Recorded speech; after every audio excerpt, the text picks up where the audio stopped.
प्रभुं प्राणनाथं विभुं विश्वनाथं जगन्नाथनाथं सदानन्दभाजं भवद्भव्यभूतेश्वरं भूतनाथं शिवं शङ्करं शम्भुमीशानमीडे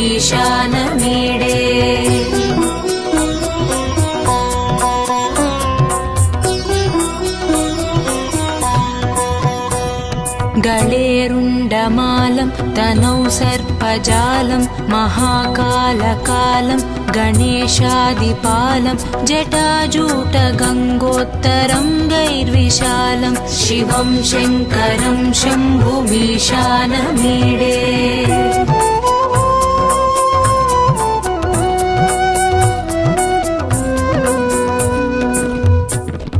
मुदामाकरं मण्डनं मण्डयन्तं महामण्डलं भस्मभूषाधरं तम् अनादिं ह्यपारं महामोहमारं शिवं शङ्करं शम्भुमीशानमीडे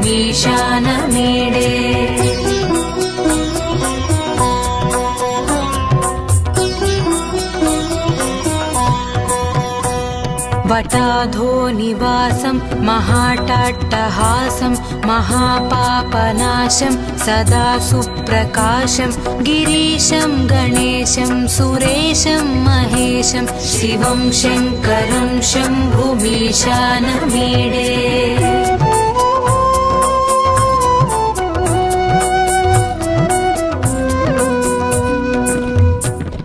गिरीन्द्रात्मजा सङ्गृहीतार्धदेहं गिरौ संस्थितं सर्वदापन्नगेहं परब्रह्म ब्रह्मादिभिर्वन्द्यमानं शिवं शङ्करं शम्भुमीशानमीडे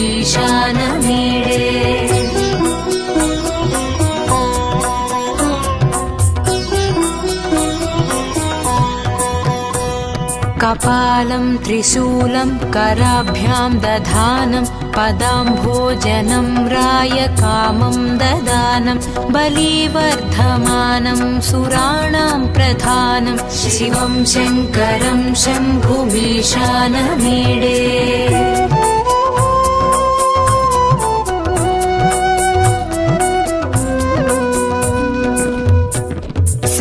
शरच्चन्द्रगात्रं गणानन्दपात्रं त्रिनेत्रं पवित्रं धनेशस्य मित्रम् अपर्णाकळत्रं सदा सच्चरित्रं शिवं शङ्करं शम्भुमीशानमीडे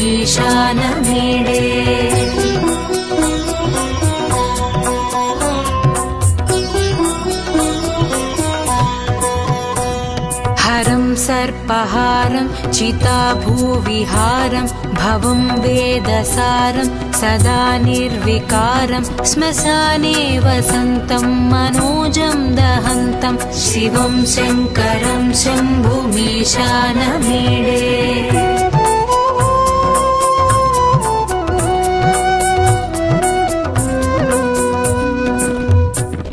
स्वयं यः प्रभाते नरः शूलपाणे पठेत् स्तोत्ररत्नं द्विह प्राप्य रत्नं सुपुत्रं सुधान्यं सुमित्रं कळत्रं विचित्रैः समाराध्य मोक्षं प्रयाति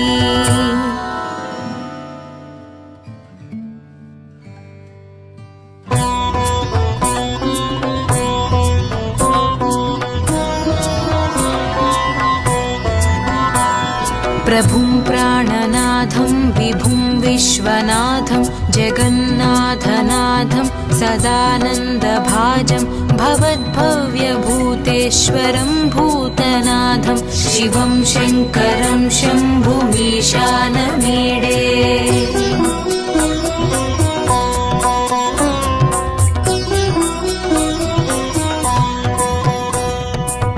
गलेरुण्डमालं तनौ सर्पजालं महाकालकालं गणेशादिपालं जटाजूटगङ्गोत्तरं गैर्विशालं शिवं शङ्करं शम्भुमीशानमीडे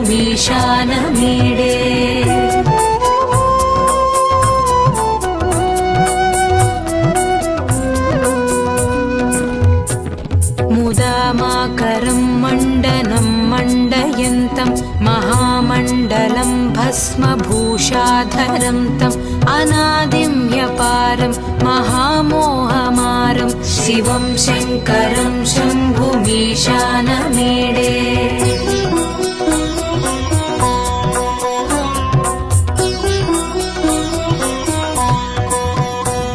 वटाधो निवासं महाटाट्टहासं महापापनाशं सदा सुप्रकाशं गिरीशं गणेशं सुरेशं महेशं शिवं शङ्करं शम्भुमीशानमीडे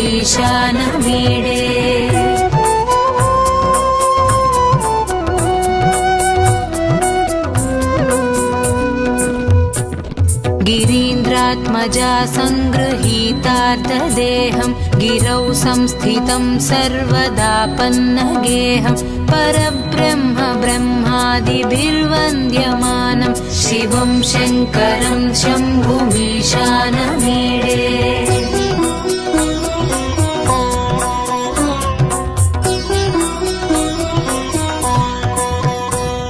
कपालं त्रिशूलं कराभ्यां दधानं पदाम्भोजनं रायकामं ददानं बलिवर्धमानं सुराणां प्रधानं शिवं शङ्करं शम्भुमीशानमीडे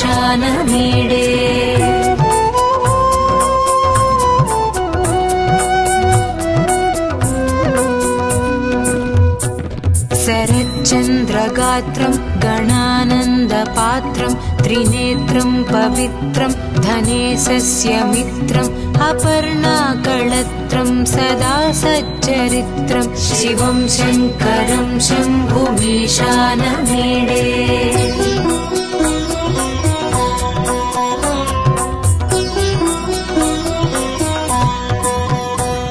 हरं सर्पहारं चिताभूविहारं भवं वेदसारं सदा निर्विकारं श्मशाने वसन्तं मनोजं दहन्तं शिवं शङ्करं शम्भुमीशानमीडे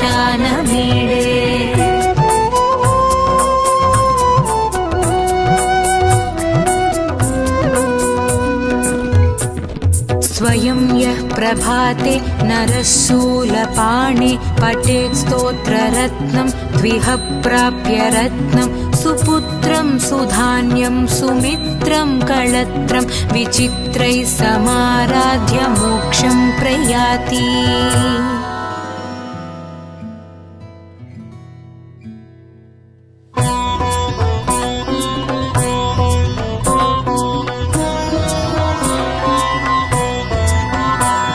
प्रभुं प्राणनाथं विभुं विश्वनाथं जगन्नाथनाथं सदानन्दभाजं भवद्भव्यभूतेश्वरं भूतनाथं शिवं शङ्करं शम्भुमीशानमीडे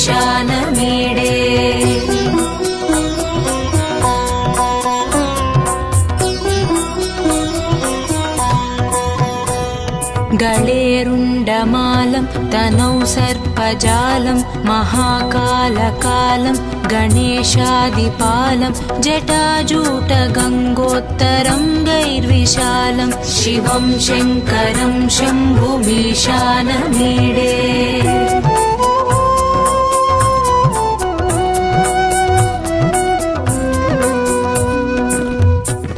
मुदामाकरं मण्डनं मण्डयन्तं महामण्डलं भस्मभूषाधरं तम् अनादिं ह्यपारं महामोहमारं शिवं शङ्करं शम्भुमीशानमीडे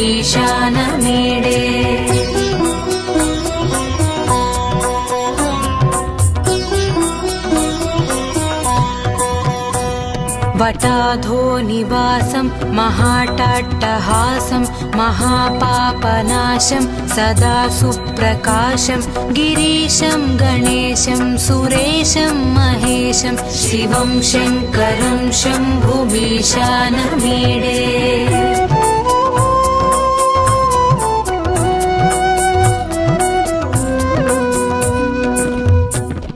गिरीन्द्रात्मजा सङ्गृहीतार्धदेहं गिरौ संस्थितं सर्वदापन्नगेहं परब्रह्म ब्रह्मादिभिर्वन्द्यमानं शिवं शङ्करं शम्भुमीशानमीडे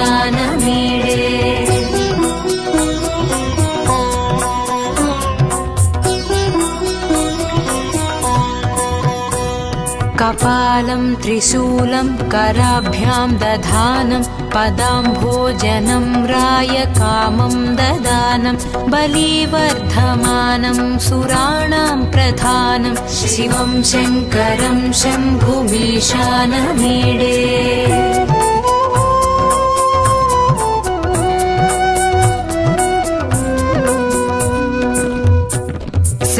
शरच्चन्द्रगात्रं गणानन्दपात्रं त्रिनेत्रं पवित्रं धनेशस्य मित्रम् अपर्णाकळत्रं सदा सच्चरित्रं शिवं शङ्करं शम्भुमीशानमीडे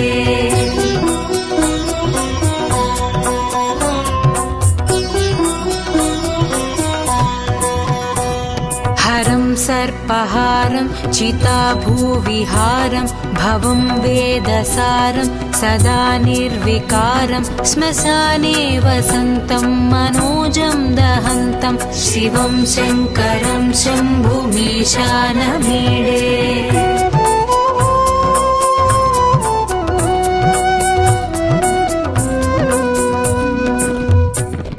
स्वयं यः प्रभाते नरः शूलपाणे पठेत् स्तोत्ररत्नं द्विह प्राप्य रत्नं सुपुत्रं सुधान्यं सुमित्रं कळत्रं विचित्रैः समाराध्य मोक्षं प्रयाति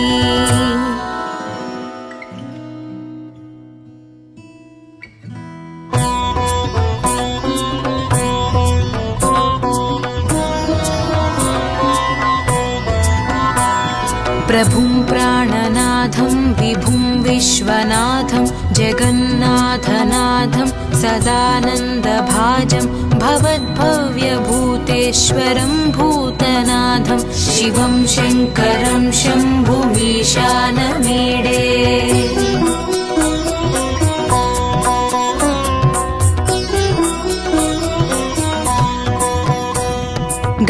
गळेरुण्डमालं तनौ सर्पजालं महाकालकालं गणेशादिपालं जटाजूटगङ्गोत्तरं गैर्विशालं शिवं शङ्करं शम्भुमीशानमीडे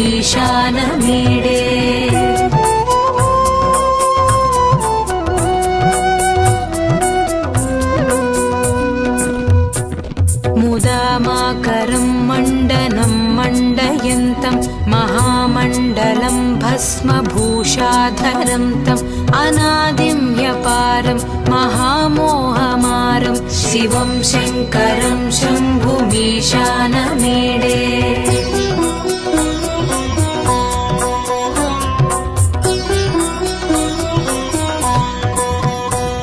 वटाधो निवासं महाटाट्टहासं महापापनाशं सदा सुप्रकाशं गिरीशं गणेशं सुरेशं महेशं शिवं शङ्करं शम्भुमीशानमीडे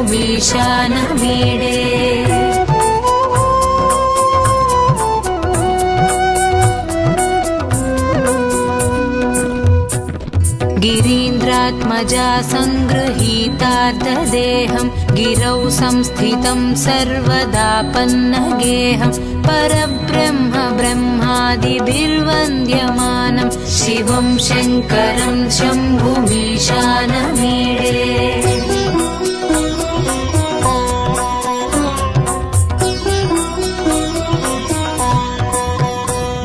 कपालं त्रिशूलं कराभ्यां दधानं पदाम्भोजनं रायकामं ददानं बलिवर्धमानं सुराणां प्रधानं शिवं शङ्करं शम्भुमीशानमीडे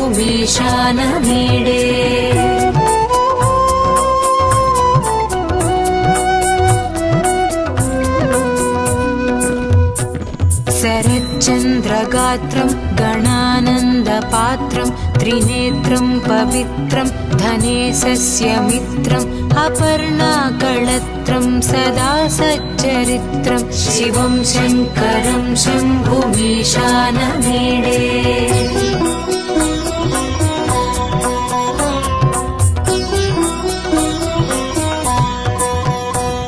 हरं सर्पहारं चिताभूविहारं भवं वेदसारं सदा निर्विकारं श्मशाने वसन्तं मनोजं दहन्तं शिवं शङ्करं शम्भुमीशानमीडे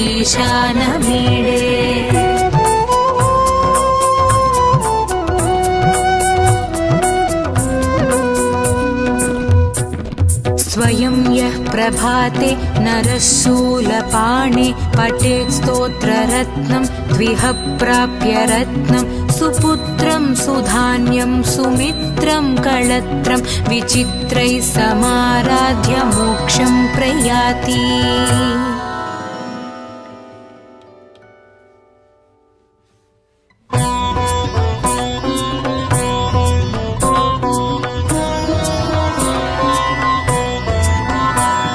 प्रभुं प्राणनाथं विभुं विश्वनाथं जगन्नाथनाथं सदानन्दभाजं भवद्भव्यभूतेश्वरं भूतनाथं शिवं शङ्करं शम्भुमीशानमीडे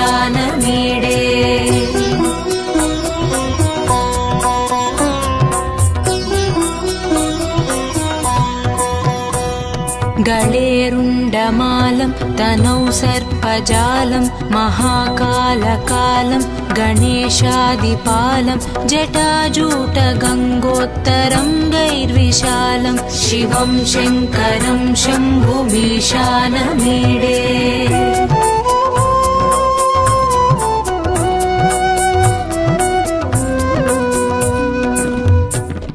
मुदामाकरं मण्डनं मण्डयन्तं महामण्डलं भस्मभूषाधरं तम् अनादिं ह्यपारं महामोहमारं शिवं शङ्करं शम्भुमीशानमीडे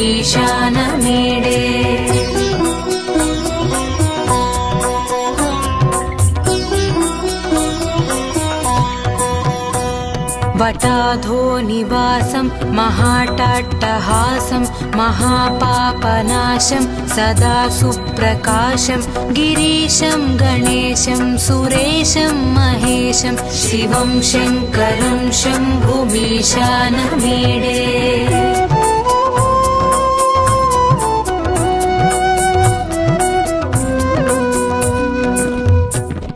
गिरीन्द्रात्मजा सङ्गृहीतार्थदेहं गिरौ संस्थितं सर्वदापन्नगेहं परब्रह्म ब्रह्मादिभिर्वन्द्यमानं शिवं शङ्करं शम्भुमीशानमीडे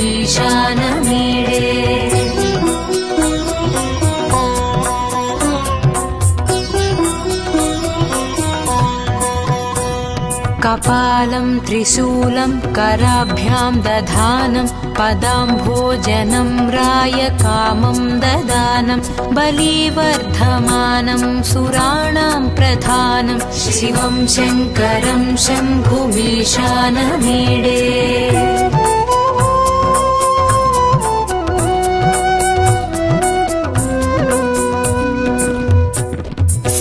शरच्चन्द्रगात्रं गणानन्दपात्रं त्रिनेत्रं पवित्रं धनेशस्य मित्रम् अपर्णाकळत्रं सदा सच्चरित्रं शिवं शङ्करं शम्भुमीशानमीडे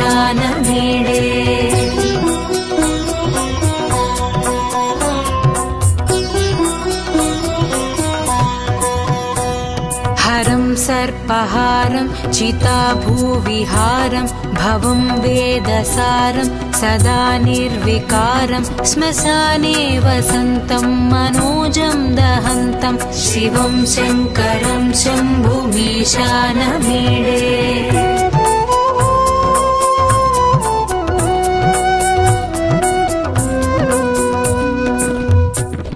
स्वयं यः प्रभाते नरः शूलपाणे पठेत् स्तोत्ररत्नं द्विह प्राप्य रत्नं सुपुत्रं सुधान्यं सुमित्रं कळत्रं विचित्रैः समाराध्य मोक्षं प्रयाति।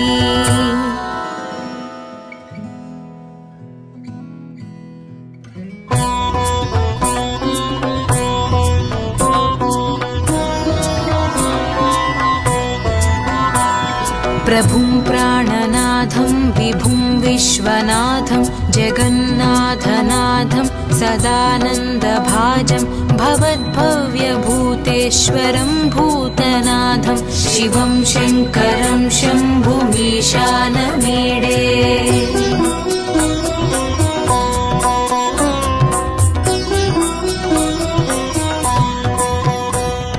गळेरुण्डमालं तनौ सर्पजालं महाकालकालं गणेशादिपालं जटाजूटगङ्गोत्तरं गैर्विशालं शिवं शङ्करं शम्भुमीशानमीडे।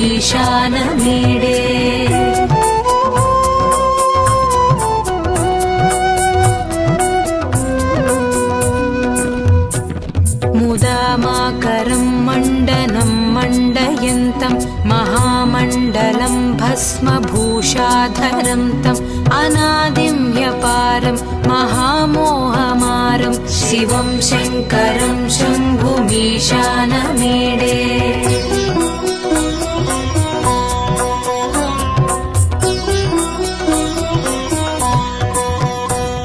वटाधो निवासं महाटाट्टहासं महापापनाशं सदा सुप्रकाशं गिरीशं गणेशं सुरेशं महेशं शिवं शङ्करं शम्भुमीशानमीडे।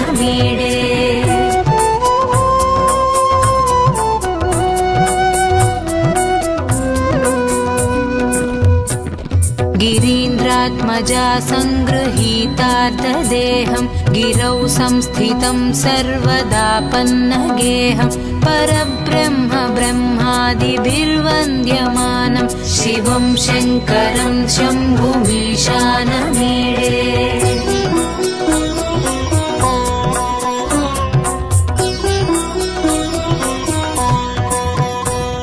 कपालं त्रिशूलं कराभ्यां दधानं पदाम्भोजनं रायकामं ददानं बलिवर्धमानं सुराणां प्रधानं शिवं शङ्करं शम्भुमीशानमीडे।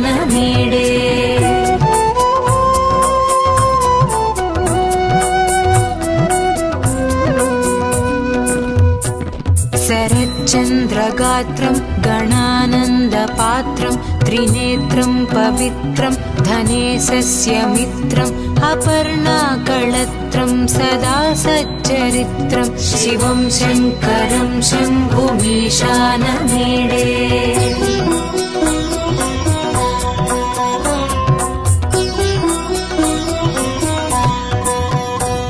हरं सर्पहारं चिताभूविहारं भवं वेदसारं सदा निर्विकारं श्मशाने वसन्तं मनोजं दहन्तं शिवं शङ्करं शम्भुमीशानमीडे।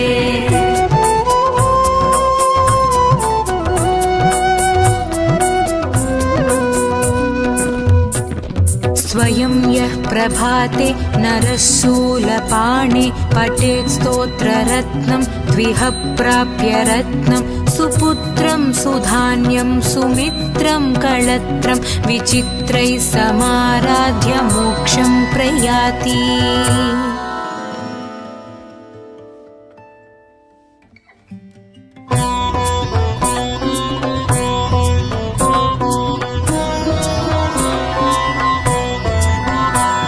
प्रभुं प्राणनाथं विभुं विश्वनाथं जगन्नाथनाथं सदानन्दभाजं भवद्भव्यभूतेश्वरं भूतनाथं शिवं शङ्करं शम्भुमीशानमीडे।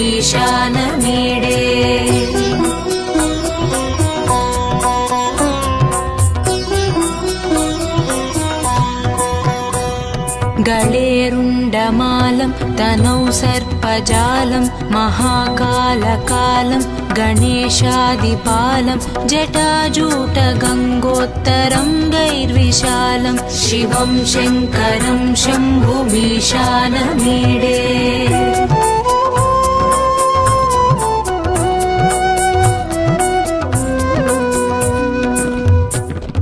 मुदामाकरं मण्डनं मण्डयन्तं महामण्डलं भस्मभूषाधरं तम् अनादिं ह्यपारं महामोहमारं शिवं शङ्करं शम्भुमीशानमीडे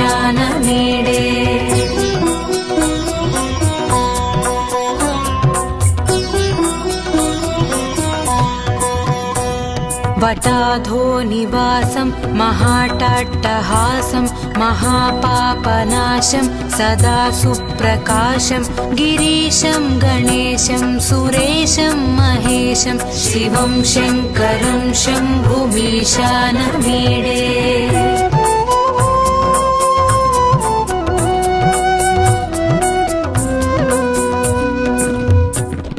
गिरीन्द्रात्मजा सङ्गृहीतार्धदेहं गिरौ संस्थितं सर्वदापन्नगेहं परब्रह्म ब्रह्मादिभिर्वन्द्यमानं शिवं शङ्करं शम्भुमीशानमीडे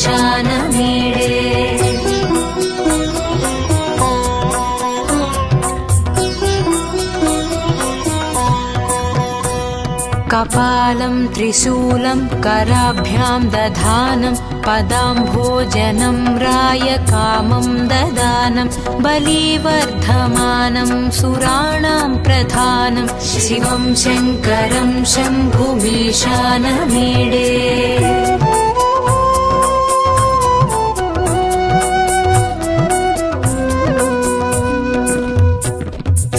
शरच्चन्द्रगात्रं गणानन्दपात्रं त्रिनेत्रं पवित्रं धनेशस्य मित्रम् अपर्णाकळत्रं सदा सच्चरित्रं शिवं शङ्करं शम्भुमीशानमीडे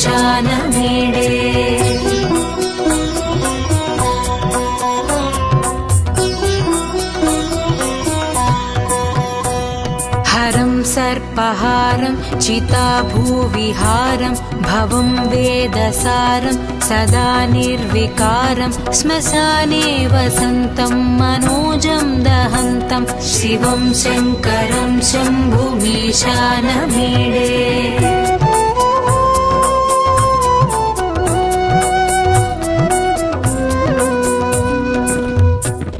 स्वयं यः प्रभाते नरः शूलपाणे पठेत् स्तोत्ररत्नं द्विह प्राप्य रत्नं सुपुत्रं सुधान्यं सुमित्रं कळत्रं विचित्रैः समाराध्य मोक्षं प्रयाति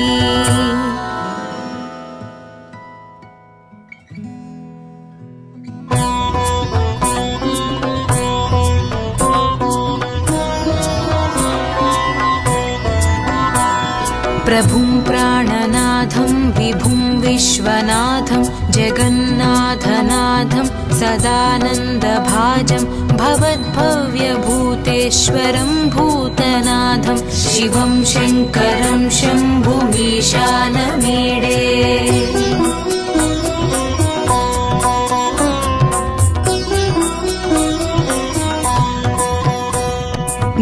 गळेरुण्डमालं तनौ सर्पजालं महाकालकालं गणेशादिपालं जटाजूटगङ्गोत्तरङ्गैर्विशालं शिवं शङ्करं शम्भुमीशानमीडे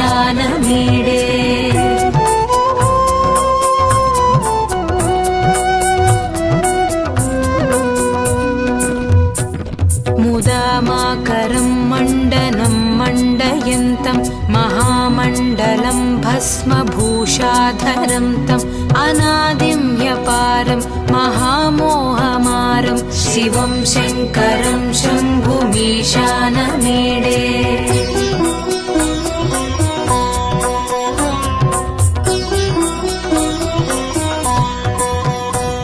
वटाधो निवासं महाटाट्टहासं महापापनाशं सदा सुप्रकाशं गिरीशं गणेशं सुरेशं महेशं शिवं शङ्करं शम्भुमीशानमीडे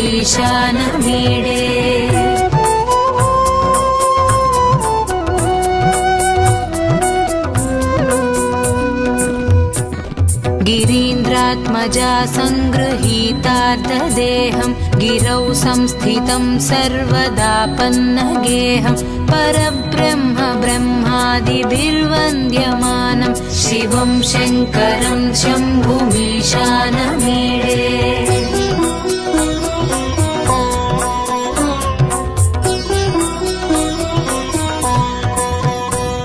कपालं त्रिशूलं कराभ्यां दधानं पदाम्भोजनं रायकामं ददानं बलिवर्धमानं सुराणां प्रधानं शिवं शङ्करं शम्भुमीशानमीडे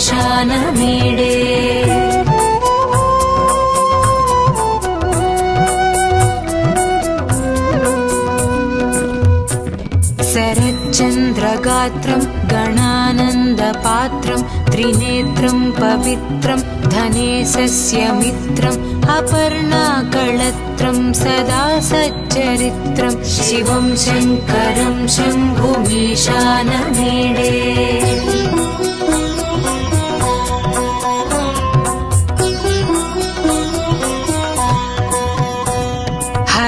सर्पहारं चिताभूविहारं भवं वेदसारं सदा निर्विकारं श्मशाने वसन्तं मनोजं दहन्तं शिवं शङ्करं शम्भुमीशानमीडे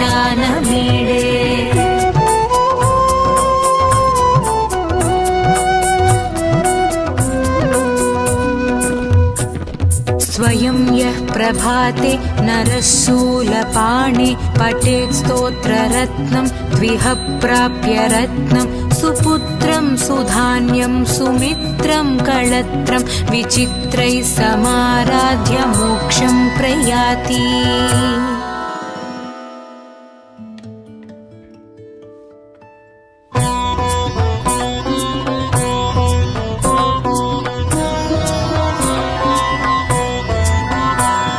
प्रभुं प्राणनाथं विभुं विश्वनाथं जगन्नाथनाथं सदानन्दभाजं भवद्भव्यभूतेश्वरं भूतनाथं शिवं शङ्करं शम्भुमीशानमीडे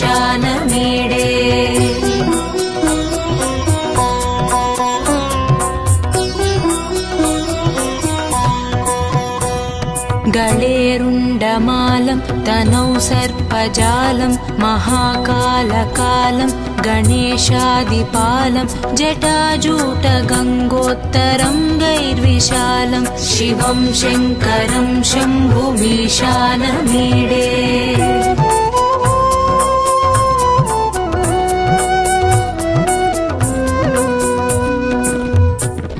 मुदामाकरं मण्डनं मण्डयन्तं महामण्डलं भस्मभूषाधरं तम् अनादिं ह्यपारं महामोहमारं शिवं शङ्करं शम्भुमीशानमीडे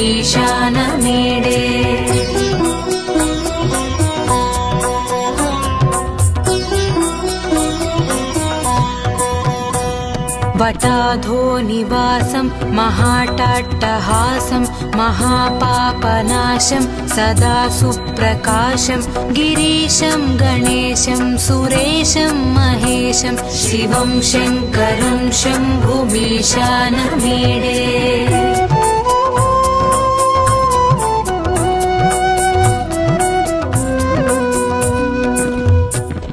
गिरीन्द्रात्मजा सङ्गृहीतार्धदेहं गिरौ संस्थितं सर्वदापन्नगेहं परब्रह्म ब्रह्मादिभिर्वन्द्यमानं शिवं शङ्करं शम्भुमीशानमीडे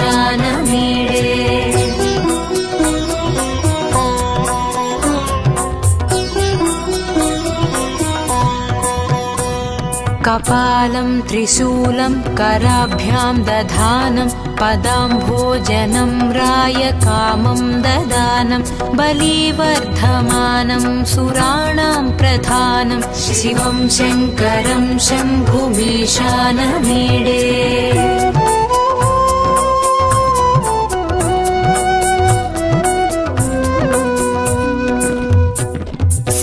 शरच्चन्द्रगात्रं गणानन्दपात्रं त्रिनेत्रं पवित्रं धनेशस्य मित्रम् अपर्णाकळत्रं सदा सच्चरित्रं शिवं शङ्करं शम्भुमीशानमीडे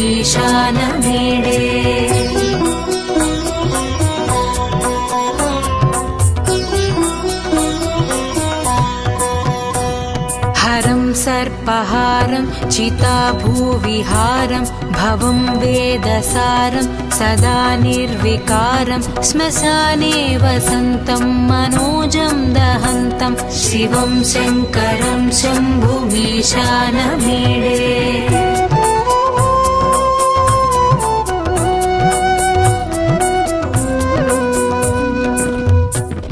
स्वयं यः प्रभाते नरः शूलपाणे पठेत् स्तोत्ररत्नं द्विह प्राप्य रत्नं सुपुत्रं सुधान्यं सुमित्रं कळत्रं विचित्रैः समाराध्य मोक्षं प्रयाति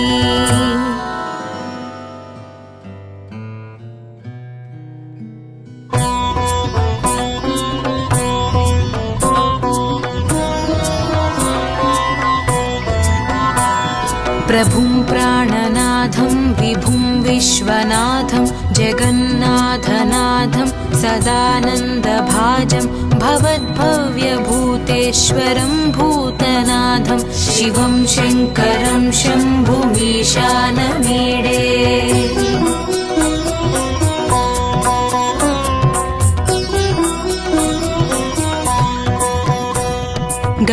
गळेरुण्डमालं तनौ सर्पजालं महाकालकालं गणेशादिपालं जटाजूटगङ्गोत्तरङ्गैर्विशालं शिवं शङ्करं शम्भुमीशानमीडे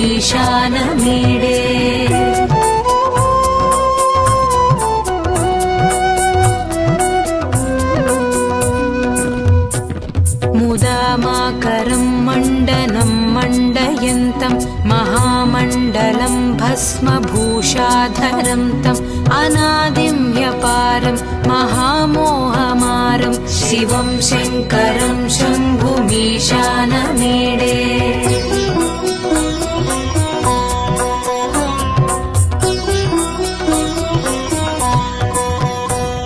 वटाधो निवासं महाटाट्टहासं महापापनाशं सदा सुप्रकाशं गिरीशं गणेशं सुरेशं महेशं शिवं शङ्करं शम्भुमीशानमीडे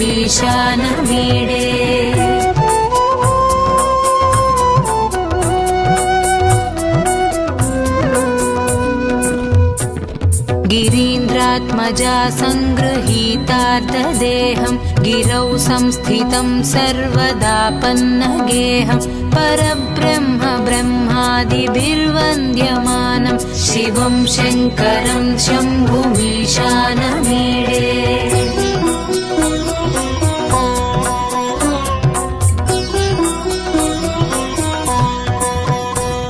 कपालं त्रिशूलं कराभ्यां दधानं पदाम्भोजनं रायकामं ददानं बलिवर्धमानं सुराणां प्रधानं शिवं शङ्करं शम्भुमीशानमीडे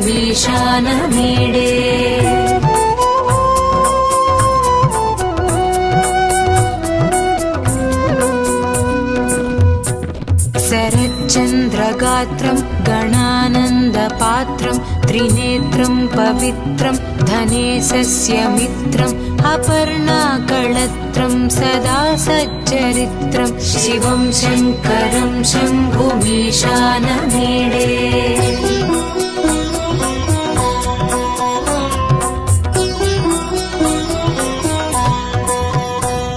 हरं सर्पहारं चिताभूविहारं भवं वेदसारं सदा निर्विकारं श्मशाने वसन्तं मनोजं दहन्तं शिवं शङ्करं शम्भुमीशानमीडे।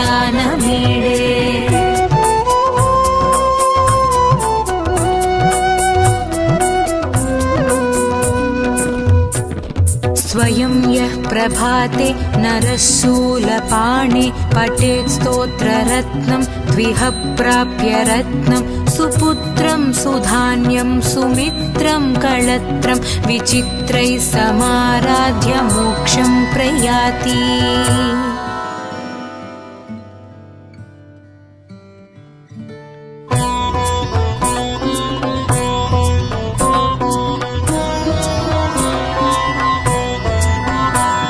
प्रभुं प्राणनाथं विभुं विश्वनाथं जगन्नाथनाथं सदानन्दभाजं भवद्भव्यभूतेश्वरं भूतनाथं शिवं शङ्करं शम्भुमीशानमीडे।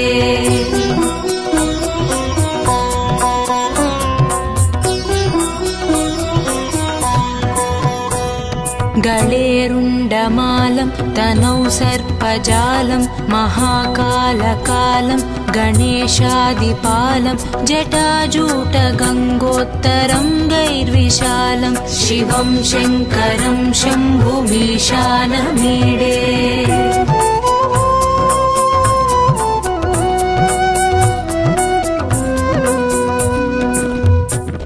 मुदामाकरं मण्डनं मण्डयन्तं महामण्डलं भस्मभूषाधरं तम् अनादिं ह्यपारं महामोहमारं शिवं शङ्करं शम्भुमीशानमीडे।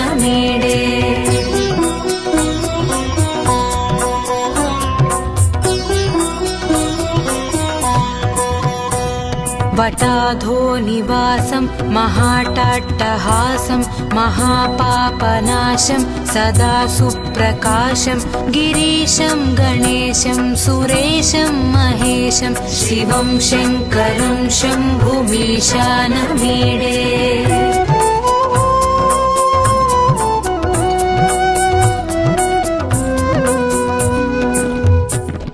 गिरीन्द्रात्मजा सङ्गृहीतार्धदेहं गिरौ संस्थितं सर्वदापन्नगेहं परब्रह्म ब्रह्मादिभिर्वन्द्यमानं शिवं शङ्करं शम्भुमीशानमीडे।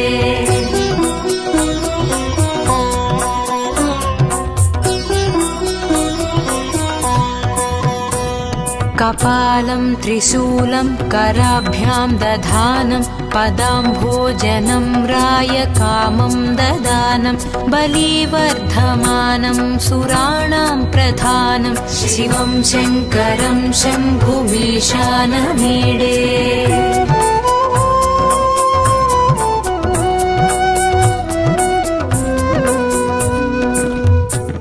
शरच्चन्द्रगात्रं गणानन्दपात्रं त्रिनेत्रं पवित्रं धनेशस्य मित्रम् अपर्णाकळत्रं सदा सच्चरित्रं शिवं शङ्करं शम्भुमीशानमीडे।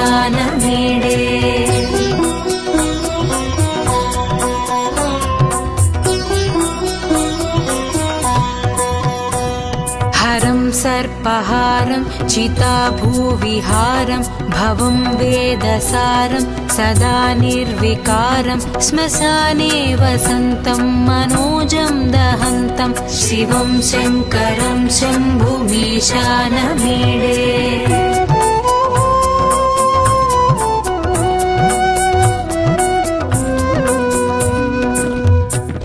स्वयं यः प्रभाते नरः शूलपाणे पठेत् स्तोत्ररत्नं द्विह प्राप्य रत्नं सुपुत्रं सुधान्यं सुमित्रं कळत्रं विचित्रैः समाराध्य मोक्षं प्रयाति।